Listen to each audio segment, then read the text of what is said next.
Granat Hamas berhasil meledak dan runtuhkan bangunan berlantai 2 di perbatasan Kisuvim pada 22 Januari 2024. Ibasnya 21 tentara turut meledak sekaligus lantaran berada di dalam dan dekat bangunan tersebut.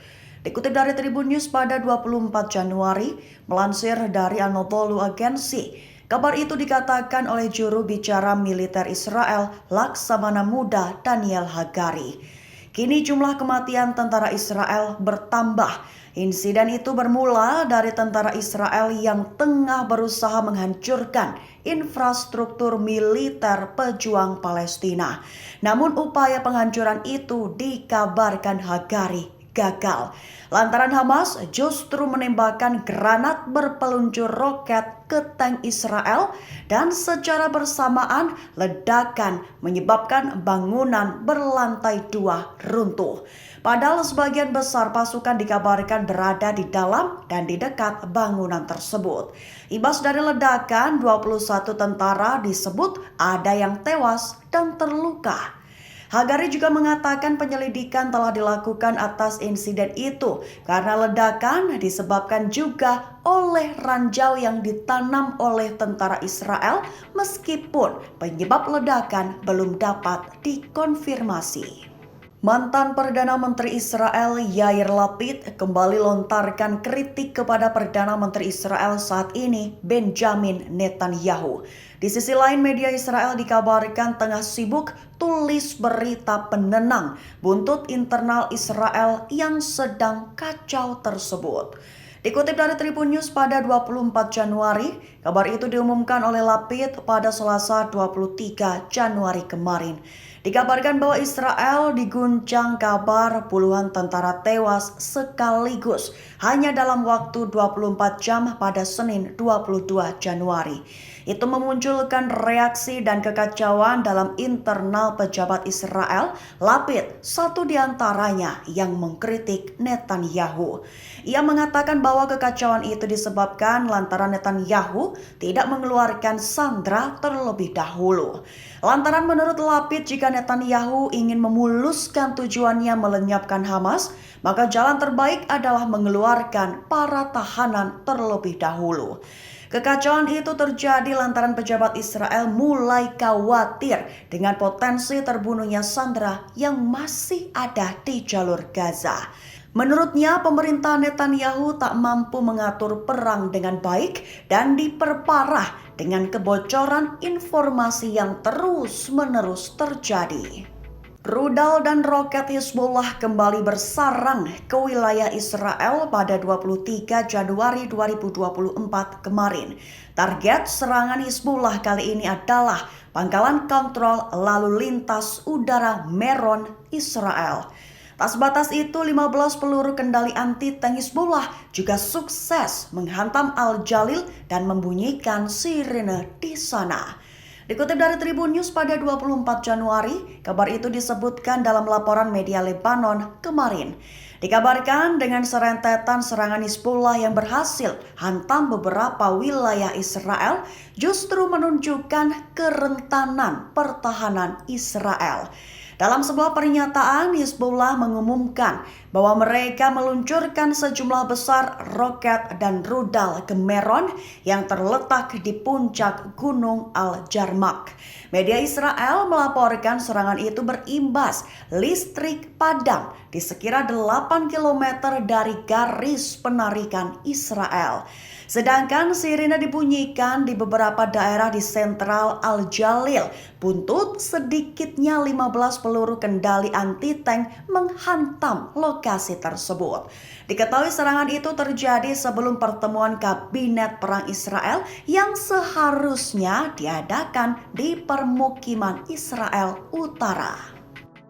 Buntut konflik Israel-Hamas yang meluas mulai dari Lebanon, Houthi, dan kini muncul musuh baru IDF, di mana perlawanan Irak melancarkan serangan drone ke pelabuhan utama Israel pada 23 Januari 2024 kemarin.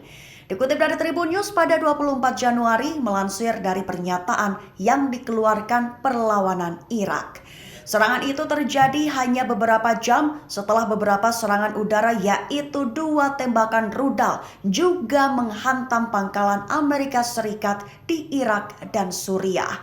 Serangan terbaru itu disebut dalam pernyataan bahwa serangan sebagai kelanjutan dari pendekatan Irak untuk melawan pendudukan, di mana Mujahidin Perlawanan Islam di Irak menyerang pelabuhan Ashdod di wilayah pendudukan dengan drone. Serangan itu sebagai deretan dari operasi penghancuran yang dilakukan terus-menerus terhadap benteng musuh.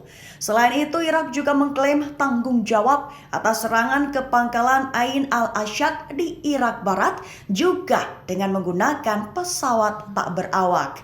Sehingga dengan serangan-serangan tersebut, Irak mendekati 150 operasi militer terhadap pangkalan-pangkalan Amerika Serikat di Suriah dan Irak yang diduduki. Israel dikabarkan telah melakukan 22 pembantaian di seluruh jalur Gaza pada 23 Januari kemarin. Buntutnya, Kementerian Kesehatan Gaza mengumumkan korban tewas mencapai 25.490 dan korban luka mencapai 63.354 orang. Dikutip dari Tribun News pada 24 Januari melansir dari Anadolu Agency. Bahkan jumlah itu belum termasuk orang yang terjebak puing-puing. Lantaran disebutkan bahwa tim penyelamat tidak atau belum bisa menjangkau mereka, para korban. Disebutkan bahwa tentara Israel telah melakukan 22 pembantaian di seluruh jalur Gaza kemarin yang mengakibatkan 195 orang tewas serta 354 lainnya terluka.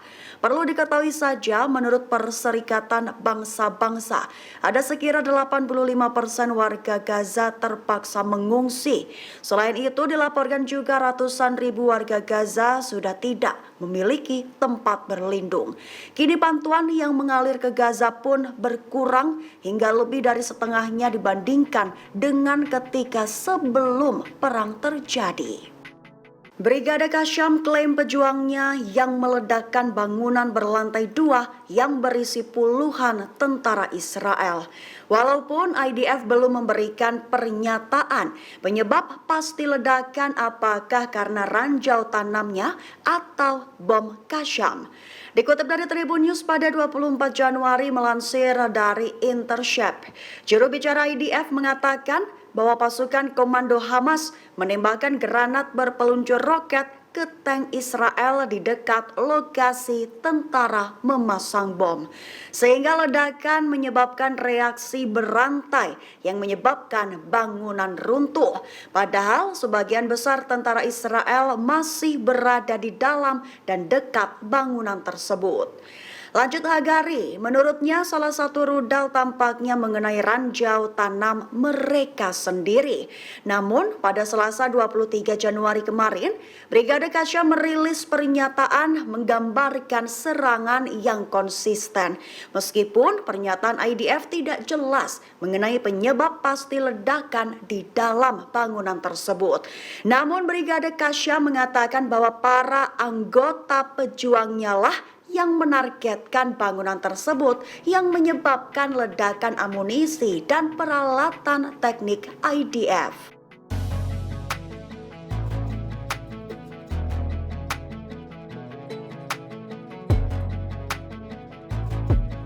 Download Tribun X sekarang, menghadirkan lokal menjadi Indonesia.